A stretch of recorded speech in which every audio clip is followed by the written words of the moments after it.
Адамдар енді Google-ға сенеді, GPT чат дейма, соны өз-өздеріне диагноз қойып ап, келіп дәрігермен айтысады. Онкологияның диагнозын қойғанда халқымызда шок болады. Олар емшіге кетіп қалады. Телефонды көп пайдаланғандар онкологиялық ауруға жиі шалдығады дейді. Денедегі қара қалдары қатерлі ісікке айналып кетуі мүмкін.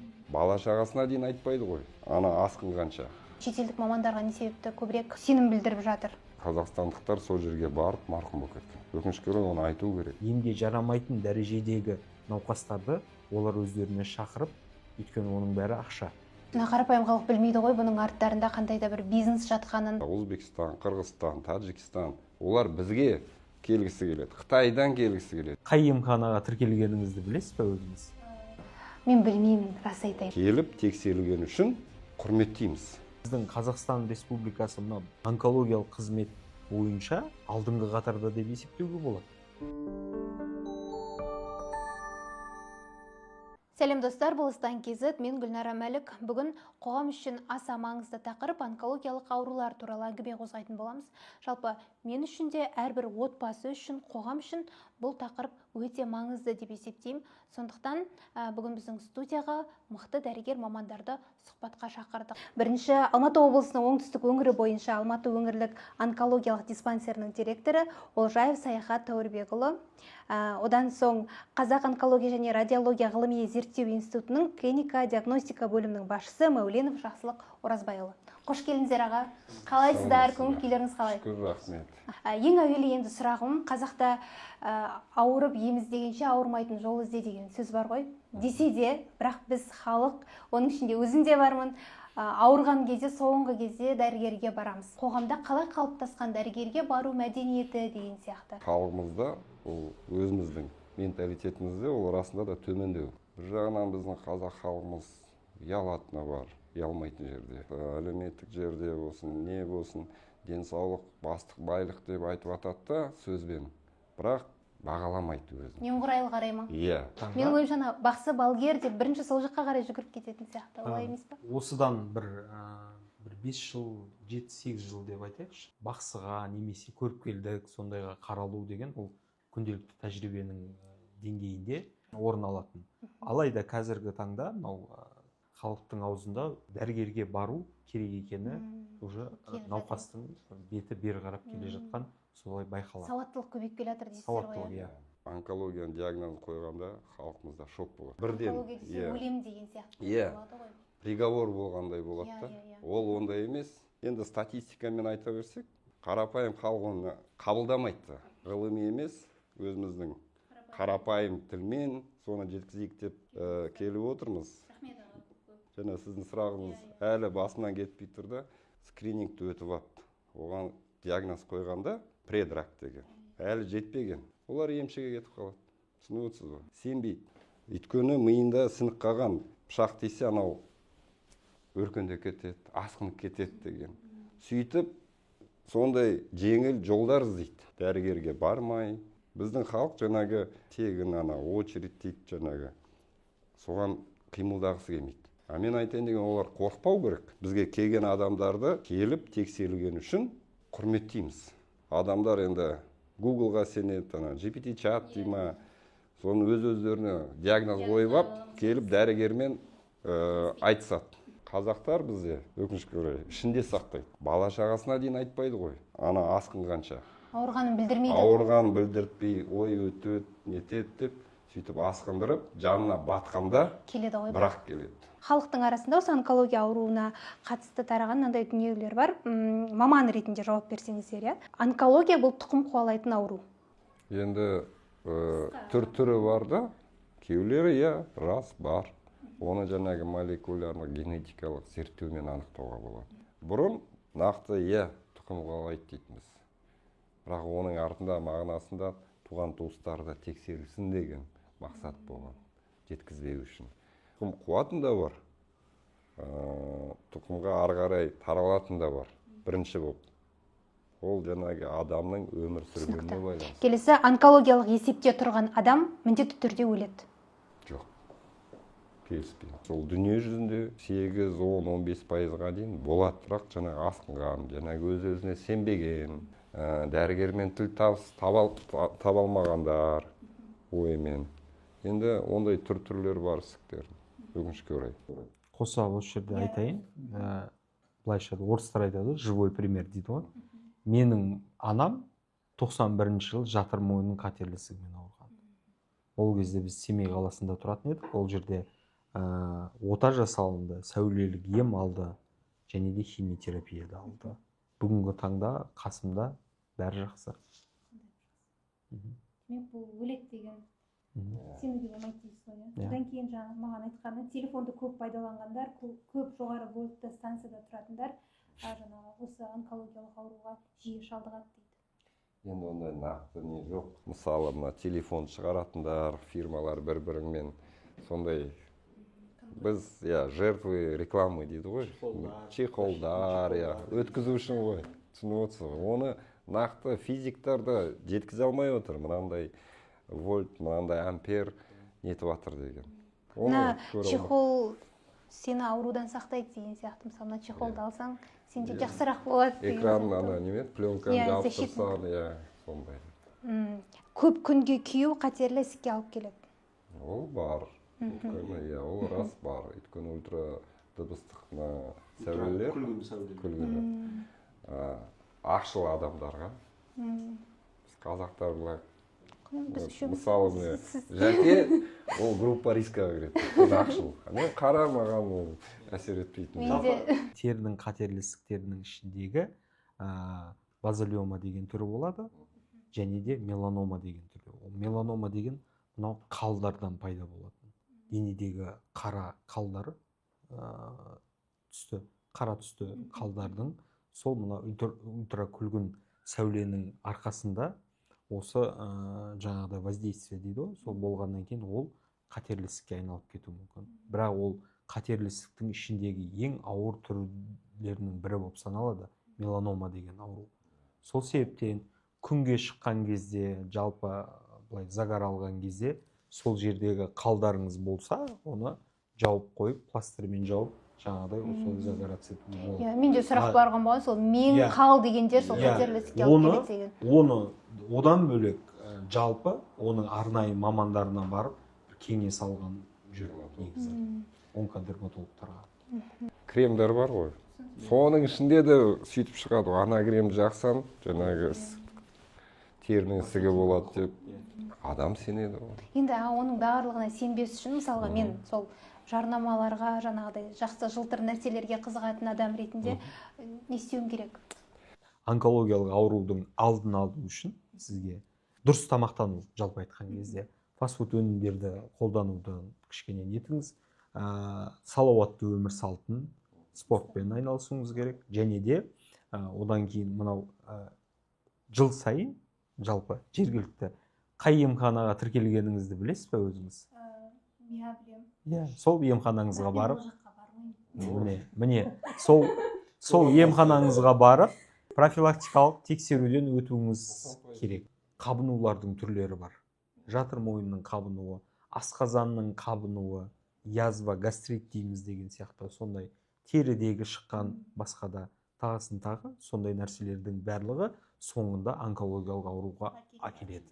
Соны оған жеткізбей қабыну деңгейінде емдеп тастасаңыз, бір жола, профилактикалық бәрі жақсы болады. Әрине. Ауырмас бұрын ауырмайтын жолды іздеу керек. Әлеуметтік желіде шетелге бару үшін жаңағы қаражат жинайтын адамдар көп көреміз. Оның ішінде онкологиямен ауырып жатырмын, Турцияға барып емделем, Кореяға барып емделем, маған жедел түрде ақша керек деп ақша жинайтындар да бар. Сол кезде адамға ой келеді, сонда Қазақстанда бұл ауруды емдей алмай ма? Біз соншалықты әлсізбіз бе деген. Расымен солай ма, әлде олай емес па? Жоқ, ондай емес. Біздің науқастарымыз бар, барып келген. Барып, қазір қайтадан бізде емделіп жүргендер. Ондайлар да көп. Мысалы, Түркияға барса, омырау обыры, рагы болсын, емделуі 120 мың ақш долларға құралады. Оның бәрі бізде Қазақстанда тегін жасалады. Тегін. Өзбекстан, Қырғызстан, Таджикстан, олар бізге келгісі келеді. Қытайдан келгісі келеді. Өйткені біздің қазіргі онкология дәрежесі дүниежүзілікпен соған сәйкес бірдей болып келе жатыр. Заманауи техника бар. Заманауи жаңағы диагностикалық зерттеу лабораториялар ашылған. Шетелдік мамандарға не себепті көбірек сенім білдіріп жатыр? Түркияда болсын, Индияда болсын, Кореяда болсын, қазір мынау барып келіп жатқан науқастарымыздың қолданыстағы ол жердегі ем шараларының түрі, протоколдары бәрі дүние жүзінде бірдей. Бізде де сондай, оларда да сондай. Ешқандай айырмашылық жоқ. Иә, хирургиялық емді айтатын болсақ, ота түрлері бәрі дүние жүзінде бірдей. Химиотерапияны алатын болсақ, ол да протокол бірдей. Сәулелік ем ол жаңағыдай бір ауыр құрылғыдан тұратын сәулелік ем жасайтын, сондай құрылғымен жасалады. Ол да дүние жүзі бойынша бірнеше ғана компания шығарады ондай құрылғыны. Ол құрылғының барлығы біздің Қазақстанда барлық өңірлерде қамтылған. Жалпы медициналық туризм деп аталады. Шетелдік клиникалардың барлығы осында өздерінің жаңағыдай представительство дейді ғой, солар арқылы бірлесіп солай рекламалық жұмыстар атқарылады, көрсетіледі. Бізде науқастарды келіп тексеріп, диагнозы қойылып, және де 4-ші саты емге жарамайтын дәрежедегі науқастарды олар өздеріне шақырып, өйткені оның бәрі ақша. Қазақ бауырларымыздың кетіп атқан ақшалары. Оны білмейді науқастар.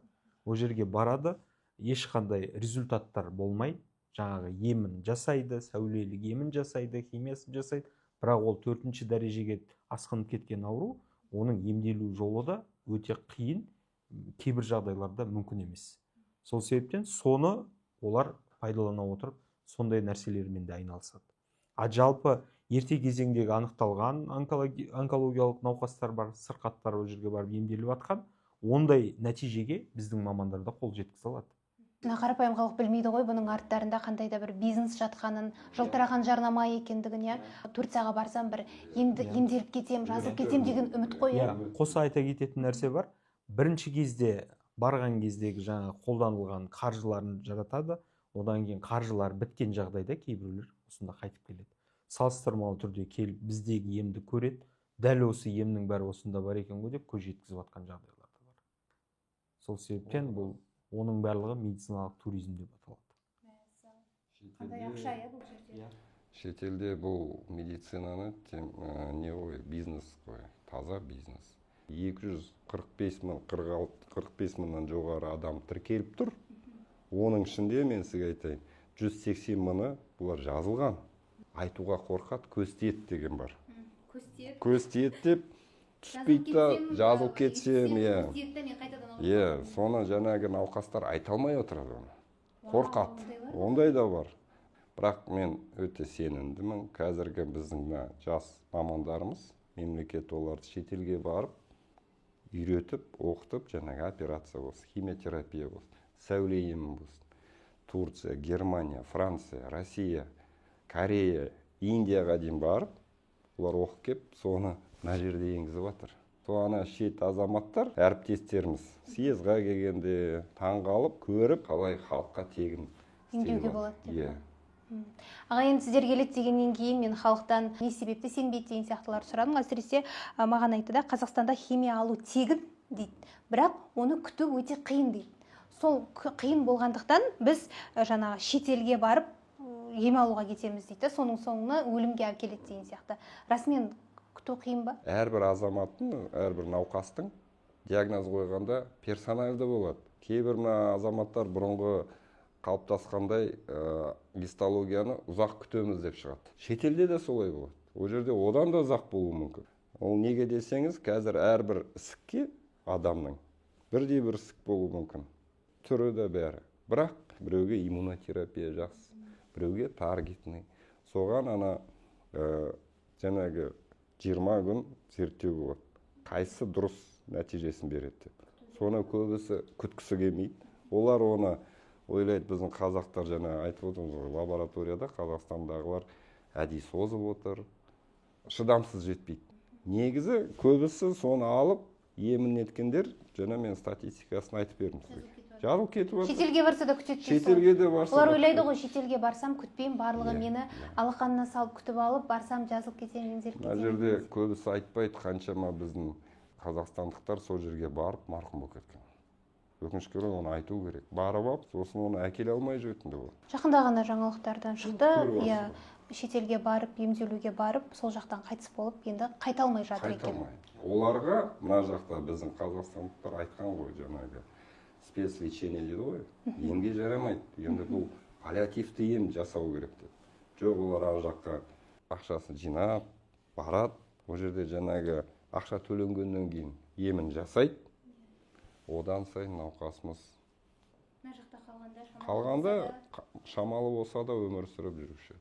Бір нәрсені түсінуіміз керек, онкологиялық аурулардың барлығы ол жоспарлы диагноз болып саналады. Экстренный, жаңағыдай скорыймен барып жатам деген сондай мына халықта ұғым бар. Келдім бол жатқыз деген нәрсе емес. Бұл жерде арнайы емге жоспарлы түрде дайындалу керек. Ең оңай диагноздар 7 күннен 10-15 күнге дейін созылады. Одан кейін қосалқы иммуногистохимиялық әдіс бар. Ол тағы да бір 5 күнді алады. Егер де одан бөлек молекулярлық генетикалық жаңа тексерістер жасалатын болса, оған тағы бір 5-6 күндей қосылады. Соның бәрін қосқан кезде 20-25 күнге дейін созылады. Иә, бірінші күннен табылғаннан бастап толыққанды диагноз қоюға, тексерістен өтуге 1 айға дейін уақыт беріледі. Шынымды айтсам, мен өзім үшін де кәдімгідей ақпарат алып отырмын да. Қазір бізді көріп отырған оқырмандар да жалпы онкология, медицина тақырыбы өте терминдері өте көп қой, қарапайым халық оны түсіне бермейді да. Қазір сіздердің арқаларыңызда көп дүниені түсініп отыр деп ойлаймын. Енді бұл жасыратын ештеңесі жоқ. Қазір қоғамда негізі қатерлі ісікті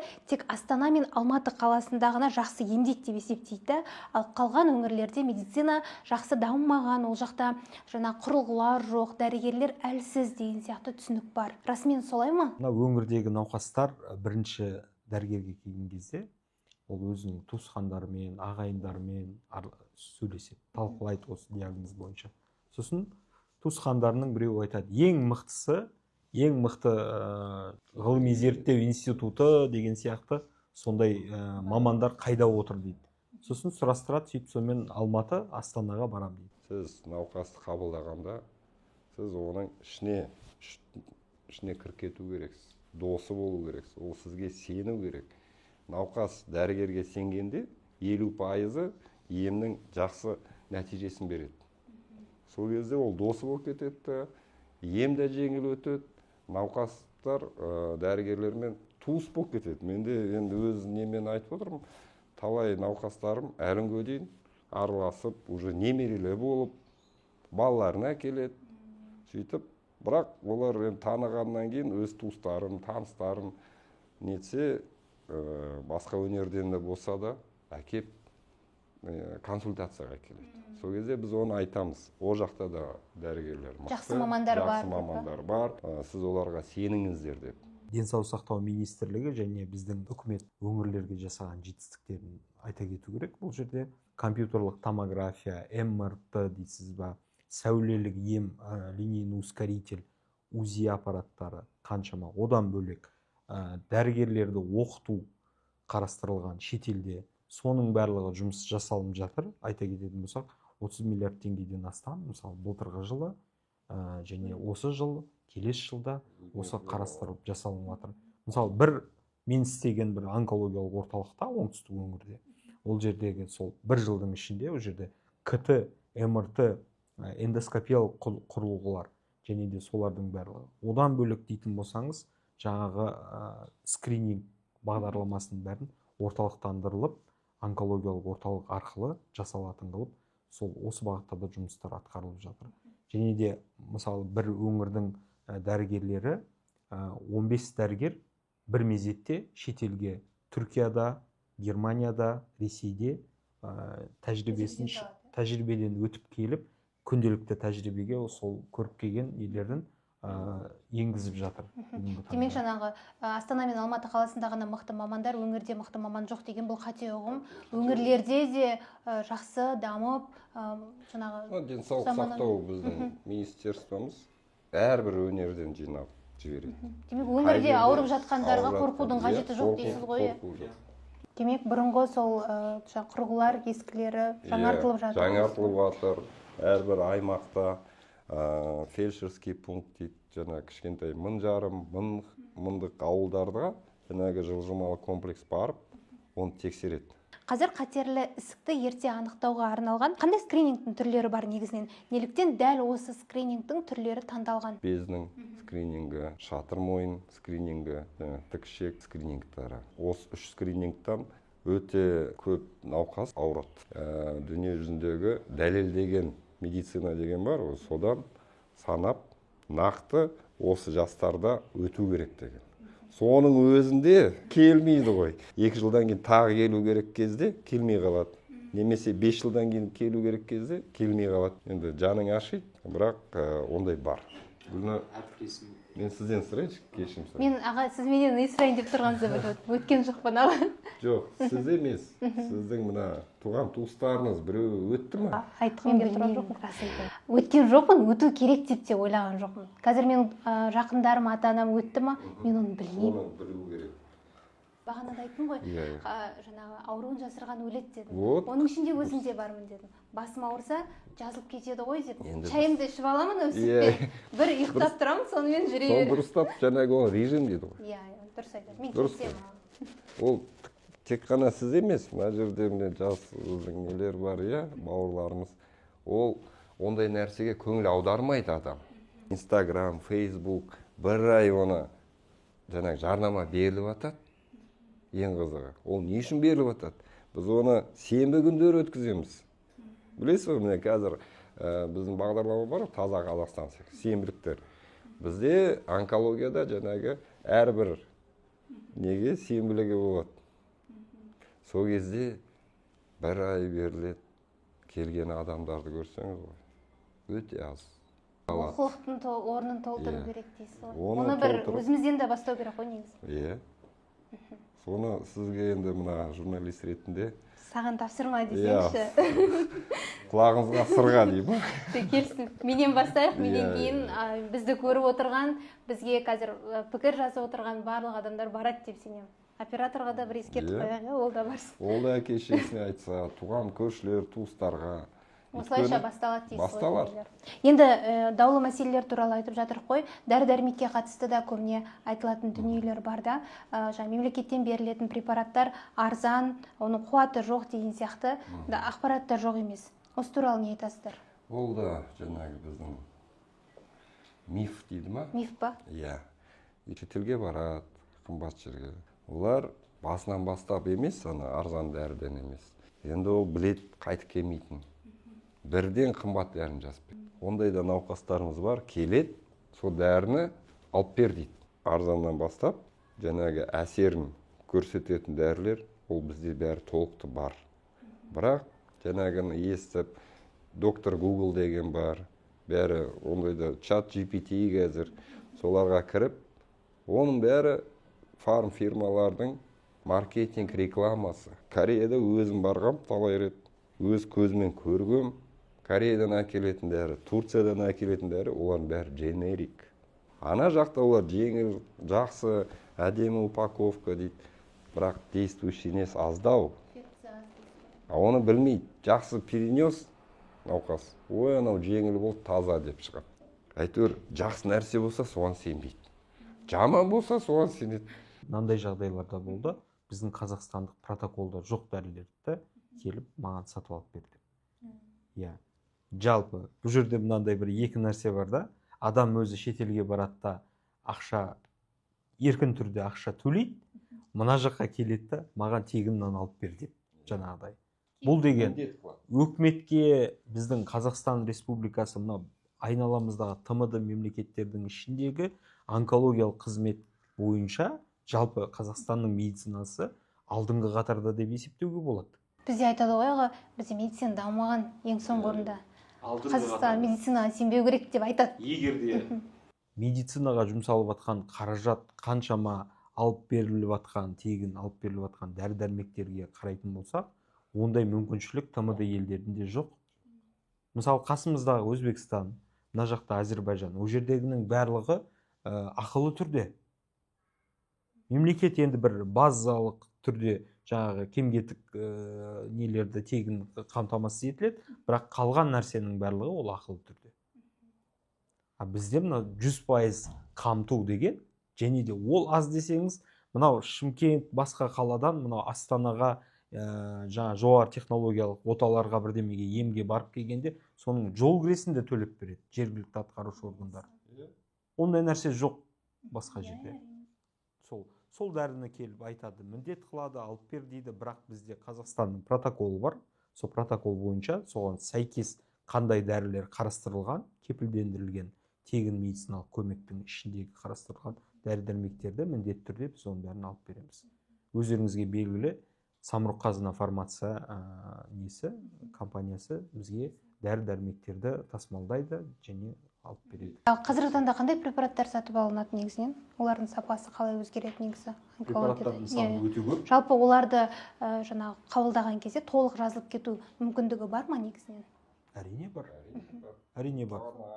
Ондай сұрақты науқас дәрігерге қоятыннан алдын ол дер кезінде қаралу керек еді. Ерте кезеңде анықталу керек еді диагнозы. Бірінші сатыда анықталған жағдайда ол сұрақты дәрігерге қоя алады. Мен жазылып кетем ба? Өйткені жазылып кетуге толық мүмкіншілік бар. Ал екінші, үшінші, төртінші сатыда келген кезде жазылып кетем ба деген сұрақты қою ол меніңше орынсыз. Сұрағыңызға айтайын, дәрінің бәрі бар. Бірақ кейбір науқастарымыз аны қабылдамаймын дейді. Оның жаңағы өзінің советниктері болады. Оны ішуге болмайды, оны ішсең. Бірақ жаңағы бат деген бар ғой. Бат деген ол да бір не. Оның жарнамасы сойқан, енді айтайын сіздерге. Білесіз ғой, TikTok'та да жүреді, Instagram'да да ол орысша айтқанда навязчивый. Ана 25-ші кадр деген болады ғой, психикалық. Адам соны көре берсе ол сенеді. Көрдіңіз ғой? Бізде мен саумын деген сөзді науқастарға қайталай бер десең, ол сенеді. Психологтарымыз соған әкеледі ғой, сөйлескенде. Сол кезде қасындағы туған туыстары да жалпы положительный дейін ғой, жақсы эмоцияда ұстау керек адам. Жоқ, бізде ана сенім құрмай қалады. Тегін болса сенбей қалады. Тегіннің артында бірдеңе бар. Ол тегін емес. Ол тегін емес. Ол біздің налогтарымыздан алынып жатқан нәрсе ғой. Бізде халыққа өзіне жаңағы әріптесім айтып отыр ғой, ақшасымен өзі келіп төлесе, сосын емдесе, онда ол дұрыс деп ойлайды. Соны жеке меншік емханаларға баратын да сол. Мемлекет тарапынан қаншама атқарылып жатқан дүние көп. Жалпы профилактикалық деңгейінде науқастардың, адамдардың барлығы өздеріңіздің жергілікті емханаларыңызға барып профилактикалық тексеруден өтулеріңізді сұранамыз, және де оны бейжай қарауды болмайды. Және де мынау қоса айта кететін нәрсе, скринингтен өту үшін арнайы бос күндер беріледі. Жұмыстан босатады. Сол себептен соны пайдалана отыра, осы жалпы профилактикалық тексеруден өтіп, жүйелі түрде өтіп тұрсаңыздар, жалпы онкологияның алдын алуға әбден мүмкіншілік бар. Жеке өзіме негізі мамандармен сіздер сияқты сұхбат алған өте тиімді. Тек көрермен үшін емес, өзім үшін де көп ақпарат алдым. Қазір бізді көріп отырған адамдар да түртіп алатын дүниелері көп болды деп есептеймін. Онкологиялық аурумен ауырып жүрген адамдар да ешқандай өмірден түңілмей, керісінше үміт сыйладық деп ойлаймыз. Онымен қоса мемлекет керемет мүмкіндіктер сыйлап жатыр. Жылтыраған жарнамаларға сене бермей, керісінше мемлекеттің беріп жатқан осындай мүмкіндіктерін пайдаланып, денсаулықты бірінші орынға қояйық дегім келеді. Және енді өзімде скринингтен өтіп сіздердің арқаларыңызда денсаулыққа көңіл бөлетін боламын. Жақын арада уже ертеңнен бастайтын бәріне жеткізіңіз. Сосын ойбай, мына ғимараты ескі деп, ондай да бар бізде, өкінішке орай. Ол бәрі бір күнде істелетін нәрсе емес, оны істеліп жатыр. Сәуле емдерінде мемлекет бағдарламасымен кеңейтіп жатыр. Сондықтан жалпы мен өз елім раққа жетпесін дегендей. Тілеймін.